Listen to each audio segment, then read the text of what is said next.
औज़ुबिल्लाहिमिनश्शैतानिर्रजीम बिस्मिल्लाहिर्रहमानिर्रहीम। My name is मंजूर हुसैन और आज मैं आप लोगों के सामने जो आपका मोस्ट इम्पोर्टेंट एक टॉपिक है, art for art sake and art for life sake, ये लेके आया हूँ। ये बीएस इंग्लिश सेमेस्टर 5 में लिटरेरी एसेज के नाम से है और भाई ये मुख्तलिफ़ यूनिवर्सिटीज़ में ये जो कोर्स है और सेम ही आउटलाइन जो है वो पढ़ाई जाती है। तो सबसे पहले चलते हैं जी हम अपने टॉपिक की तरफ। हमारा सबसे पहले जो टॉपिक है वो है जी art for art sake. Before proceeding towards the art for art sake we should know about the meaning of what is art. हमें मुख्तलिफ लोग जो हैं वो मुख्तलिफ तरीके से ये बात बताते हैं कि आर्ट क्या है, और बेसिकली हम लोग कई जगहों पर हमें ये नहीं पता होता कि आर्ट बेसिकली है क्या। अगर हम देखें रिनाइसांस में क्लासिकल जब रिवाइवल हो रहा था तो मुख्तलिफ जो लोग हैं वो मुख्तलिफ चीज़ों के साथ उन्होंने ख़ुद को अटैच किया।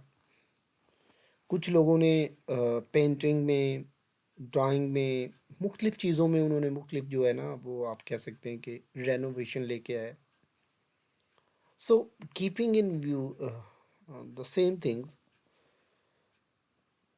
here is the definition of art for art's sake. And in art for art's sake there is definition of art. The expression or application of human creative skills and imagination, typically in visual form such as painting or sculpture. Now look at the definition. There are two things that number one is expression, which I gonna highlight, and number two is application. Sometimes we only talk, sometimes we go for the application, we want to get some sort of results. और ये किस चीज़ की होनी है? जो इंसान की creative skills हैं, चाहे वो उसके इमेजिनेशन है। बेसिकली इमेजिनेशन जो है वो हमारे एक्सप्रेशन में आ जाएगा, और जो visual form painting and sculpture है ये एप्लीकेशन में आ जाएगा। हमने माइंड में कोई चीज़ सोची, हमने उसकी एक पेंटिंग बना ली, हमने उसका कोई डिज़ाइन बना लिया, कोई चेयर बना ली, कुछ भी बना लिया, वो ये जो है ये हमारी आर्ट है। आगे वो कहता है everything is art because it means something to you and it means something else to another one. लो जी, बात ही ख़त्म होगी। हर चीज़ जो है ना दुनिया में, हर चीज़ जो है वो आर्ट है, और रिटर्न फॉर्म में जो है वो भी आर्ट है। एक चीज़ को हम देखते हैं, उसके हमारे लिए मीनिंग कुछ और होते हैं, कोई और बंदा आके देखता है उसके मीनिंग और होते हैं। सपोज दैट आप लोगों ने पोइट्री पढ़ी है रोमांटिक एज में, आपने कीट्स, शेले, वर्ड्सवर्थ ये सब को पढ़ा है। उसमें अगर हम देखें तो जो पोइट्री है, रोमांटिक जो वर्ड है उसकी डेफिनेशन कितनी है? अनलिमिटेड है। लिटरेचर वर्ड की कितनी डेफिनेशन है? अनलिमिटेड है। How many individuals are there, that much there will be definitions of this said word. जितने लोग हैं उतनी डेफिनेशंस हैं। इसी तरह जितने लोग हैं वो इस चीज़ के उतने ही मीनिंग लेते हैं। आगे जी, art for art sake has no purpose but to get pleasure, aestheticism to praise the beauty. इसका कोई पॉलिटिकल कुछ किसी के साथ इसका कोई लेना देना नहीं है। सिर्फ़ और सिर्फ़ इसका एक ही मकसद है, लोगों को खुश करना। और वो खुश किस सेंस में करना? आर्ट के थ्रू करना। उसमें ज़िंदगी है नहीं है, कोई जी रहा है मर रहा है, उससे कोई लेना देना नहीं है। लेकिन आर्ट ने अपना जो काम है वो करना है। कोई भी आर्ट मीन कोई भी रिटन पीस हो सकता है। Again I am repeating that might be a written piece, that might be in form of painting, sculpture, in form of chair, table, anything else that has been created by someone, a human being has created it, is called art. उसके बाद ये आगे आ जाता है कि ये जो term है आर्ट फॉर आर्ट से, ये किसने कॉइन की, कब हुई, ये इंपॉर्टेंट है, एमसीक्यूज में भी आता है। तो ये एक फ्रेंच स्लोगन था, कोई अर्ली 19th सेंचुरी में आई आर्ट पोर आई आर्ट, जिसके मीनिंग यही है कि आर्ट फॉर आर्ट से। अब यहाँ से आपसे पूछा जा सकता है कंसेप्चुअल टाइम में, या आपसे किसी भी तरह से ये पूछा जा सकता है कि from where it started art for art से। तो ये जो है, ये फ्रेंच जो है उसने इसकी जो टर्म है उसको स्टार्ट किया था। ये विक्टर कोयन, इसको कज़न भी बोलते हैं, कोयन भी बोलते हैं, एक फ्रेंच राइटर था। उसने 1818 में ये जो टर्म है इसको कायन किया था। बाद में ये जो कंसेप्ट है ये मुख्तलिफ जो ब्रिटिश, फ्रेंच और अमेरिकन जो राइटर और आर्टिस्ट थे। अब यहाँ पर ये देखिएगा, ये दो वर्ड आए हैं, राइटर एंड आर्टिस्ट। ये जो इटैलिक्स में मैंने कर दिया है। जो राइटर थे, जो लिखारी थे, उन्होंने भी इस चीज़ को अडॉप्ट किया है, और जो उनके आर्टिस्ट थे उन्होंने भी इस चीज़ को अडॉप्ट किया है। मतलब सिर्फ ये नहीं है कि आप लोगों ने एक चीज़ देखी और आप लोगों ने उसको वहाँ पर देखना शुरू कर दिया अपने पॉइंट ऑफ व्यू से। ये चीज़ है, मैं इसकी अक्सर क्लासेस में एक मिसाल देता हूँ अपनी क्लास में, कि हमारे यहाँ इधर कोई भी आप फोर्ट ले लें, कोई मरी ले लें, कोई हिस्टोरिकल प्लेस ले लें, just like shahi Qila in Lahore. You go there, there is place named as Sheesh Mahal. I'm standing in Sheesh Mahal, and there is another place outside of that, on the right side, where people often fight. They have been fighting in duel. वहाँ पर वो dual किया करते थे, one और one, just like कि कौन जीतता है, किसके स्किल्स अच्छे हैं।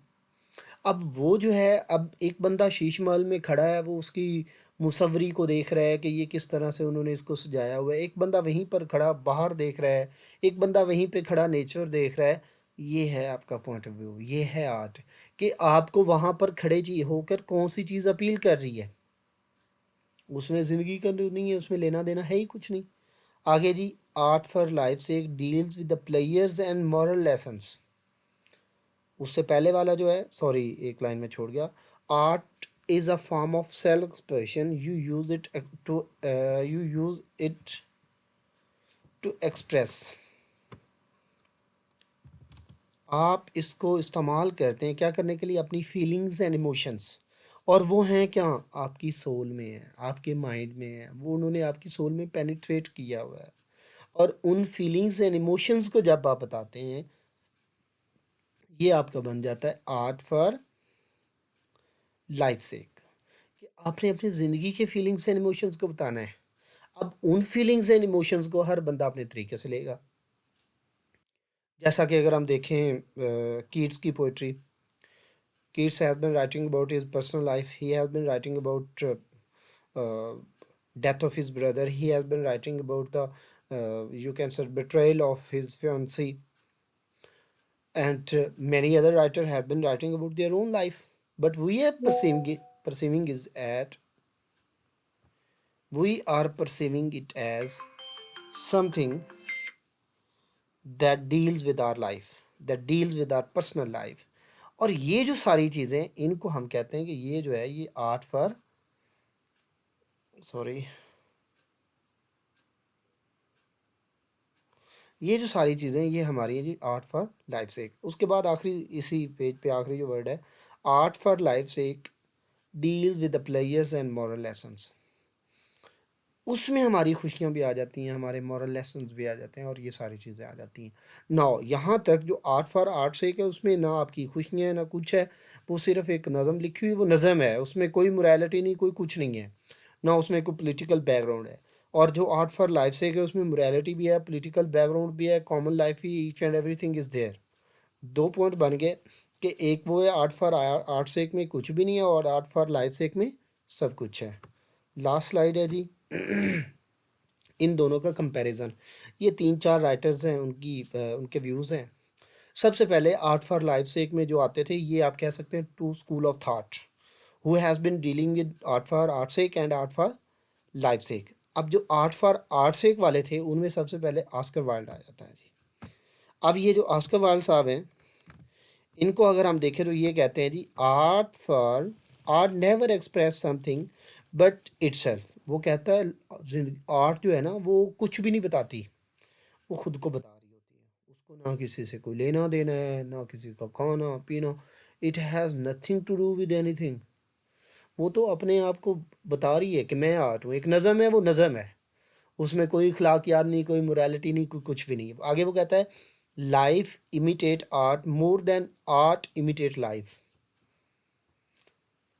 ये भी बड़ी मतलब इमिटेट का मतलब आपने वो इमिटेशन पढ़ा हुआ है उसमें थेरीज में, आई थिंक सो। तो वो कहता है कि लाइफ इमिटेट आर्ट, जो ज़िंदगी है वो आर्ट को नकल करती है more than art imitate life. कि ज़िंदगी जो है वो आर्ट से ज़्यादा चीज़ें लेती है, आर्ट जो है वो ज़िंदगी से कम लेती है। अब यहाँ पर वही इमेजिनेशंस, कई चीज़ें ऐसी होती हैं जो रियल लाइफ में एग्जिस्ट नहीं करती, लेकिन हम वो बात कर देते हैं, बाद में हम कहते हैं हाँ जी ये तो रियल लाइफ में भी आ सकता है। उसके बाद विक्टर कोरियन, जिसने ये 1818 में ये जो टर्म है वो कांड की थी, वो कहता है we need religion for religious sake. हमें मज़हब की किस लिए ज़रूरत होती है? मजहबी बनने के लिए। मोरालिटी फॉर मोरालिटी सेक। इखलाकियात की हमें किस लिए ज़रूरत होती है? इखलाकियात के लिए। अगर ये इखलाकियात ही नहीं है तो फिर हमें उसकी ज़रूरत ही नहीं है। And we need art for art sake. और हमें फिर ज़रूरत किसकी होती है? आर्ट की। आर्ट के लिए होती है और किसी चीज़ के लिए नहीं होती। अब हमने उसमें लाइफ को अगर शामिल किया तो हम true spirit of art we gonna miss it. दूसरे नंबर पर आ जाता है जी आर्ट फॉर लाइफ सेक वाले। अब आर्ट फॉर लाइफ सेक वाले क्या कहते हैं उनमें? रॉय एडजक वो कहता है जी good art is not as it looks like but what it does to us. वो कहता है ये जो आर्ट है ये नहीं है कि ये कैसी दिखाई देती है। ये आर्ट वो है जो हमारे साथ वो करती है, हमारी फीलिंग्स इमोशंस को प्लीज़ करती है। अब यहाँ पर मैं आपको एक ड्रामे की मिसाल देता हूँ। हम एक ड्रामा देख रहे होते हैं, देख तो हम एक स्टोरी रहे हैं, और कुछ उस ड्रामे में कुछ करैक्टर ऐसे होते हैं जो हमारे हार्ट के क्लोज हो जाते हैं, कुछ ऐसे होते हैं जिनसे हमें नफ़रत हो जाती है। अब वो जो हमारे हार्ट के करीब हुए हैं या जिनसे हमें नफ़रत हुई है, वो हमें कौन करवा रहा है? वो हमें हमसे आर्ट करवा रही है। हमने उसको लाइफ सेक में ले आए हैं, हमने उसको देखा है कि ये चीज़ें तो मेरी ज़िंदगी के साथ रिजेंबल करती हैं। आपने एक पोइट्री, एक एक नज़म पढ़ी है, उस नज़म में आपका जो भी बिलव्ड वन है उसकी आपको लगा है कि ये तो मेरे बिलव्ड वन की तारीफ हो रही है। हमने कहा हो wow what piece of art it is. ये क्या चीज़ है? और वो आपकी लाइफ को रिप्रेजेंट कर रहा है, जो आपकी पर्सनल फीलिंग्स एंड इमोशंस को लेकर चलती है। कार्ल एंड्रे कहता है जी art for art sake is ridiculous. इसने तो बात ही ख़त्म कर दी। सॉरी। वो कहता है आर्ट फॉर आर्ट सेक जो है ना वो रिडिकुलस है। रिडिकुलस मीन मुजाहिका के बुरी है, ये हमें पागल है, absurd है। Art for life sake is once need. अगर आज आपको कह दिया जाए, हम एक हमारे उर्दू के सिलेबस में एक शेर बड़ा मशहूर है, नाज की उसके लब की क्या कहिए, पंखड़ी गुलाब की सी है। आज आपके ज़हन से वो जो नाज की लब की है, वो आपके महबूब के जो होंठ है वो निकाल दिए जाएँ। पंखड़ी एक गुलाब की सी है, जो गुलाब है उसको ही ज़िंदगी से निकाल दिया जाए, क्योंकि वो तो लाइफ में एग्जिस्ट करता है। और सिर्फ आपको कह दिया जाए कि ये उस शेर की हमारे लिए तशरीह क्या रहेगी? हमारे लिए किसी भी चीज़ की जो तशरीह है उसको बयान करने के लिए किसी चीज़ की एग्जिस्टेंस लाजमी है। और वो एग्जिस्टेंस किस में मौजूद होती है? वो हमारी लाइफ में मौजूद है। और जब वो चीज़ हमारी लाइफ में मौजूद है, इसका मतलब आर्ट फॉर लाइफ सेक है, आर्ट फॉर आर्ट सेक नहीं है। उसके बाद निकोलसन बेकर कहता है जी, वो कहता है we need art in order to love life. हमें ज़िंदगी गुजारने के लिए आर्ट की ज़रूरत है। ये कोई छोटी बात नहीं है। लोग हमें बहुत सी चीज़ें बताते हैं, ये हो गया, वो हो गया, इधर गया, उधर गया। नहीं, ज़िंदगी, if you want to live your life you should love art. अगर आप अपनी ज़िंदगी को गुजारना चाहते हैं तो आपको आर्ट से प्यार करना होगा, और आर्ट से प्यार करना ही असल ज़िंदगी है। आगे जी जे डेविड आर्नल्ड ये दोनों के हक में जाता है। ये आर्ट फॉर लाइफ से भी कहता है, आर्ट फॉर आर्ट से भी कहता है। आर्ट फॉर लाइफ से, आर्ट फॉर आर्ट से शुरू होकर आर्ट फॉर लाइफ से पे ये एंड हो जाता है। वो कहता है to to touch the art is to touch the mind. जब हम आर्ट को छूते हैं, इसका मतलब है हम किसी के माइंड को छू रहे हैं। अब यहाँ पे माइंड को छूना अगेन एक वो आप कह सकते हैं एक कंसेप्चुअल चीज़ आ गई है। कि कोई भी चीज़ है, एक मैंने एक नज़म लिख दी है, वो जो नज़म है वो पहले कहाँ पर आई, वो आइडिया कहाँ पर आया, वो मेरे माइंड में आया। और अगर आपने उसको पढ़ रहे हैं तो इसका मतलब आप मेरे माइंड की थॉट्स को पढ़ रहे हैं। अगर आप मेरे माइंड की थॉट को पढ़ रहे हैं तो आप मेरे माइंड को टच कर रहे हैं। To touch the mind, to touch the life. और मैंने वो आइडिया जो लिया है वो मैंने कॉमन लाइफ से लिया है ना। इंसान कोई भी वो चीज़ सोच ही नहीं सकता जो उसने ज़िंदगी में देखी नहीं है। अगर उसने देखी नहीं है उसके बारे में कहीं ना कहीं उसकी, अब देखें हमारे यहाँ एक जन्नत का नक्शा है, हमने देखी नहीं हुई है, लेकिन हमें एक नक्शा बताया गया, वहाँ पर दूध की नहरें हैं, ये है, ये है, ये है। हमें वो चीज़ें बताई जाती हैं, फिर ही जाके हम उनको पिक्चराइज करते हैं। इंसान कोई ऐसी चीज़ नहीं सोच सकता, कोई ऐसी चीज़ उसके माइंड में नहीं आती। हमारे जब भी डार्क का वर्ड आता है तो हमें हमने जो अंधेरा देखा हुआ है वो ही हमारे जहन में आएगा। तो ये चीज़ें जी, यहाँ तक किसी का सवाल है तो वो आप कमेंट बॉक्स में पूछ सकते हैं। ये मेरा नंबर आपकी स्क्रीन पर शो हो रहा है, इस पर आप पूछ सकते हैं। Thank you, thank you very much.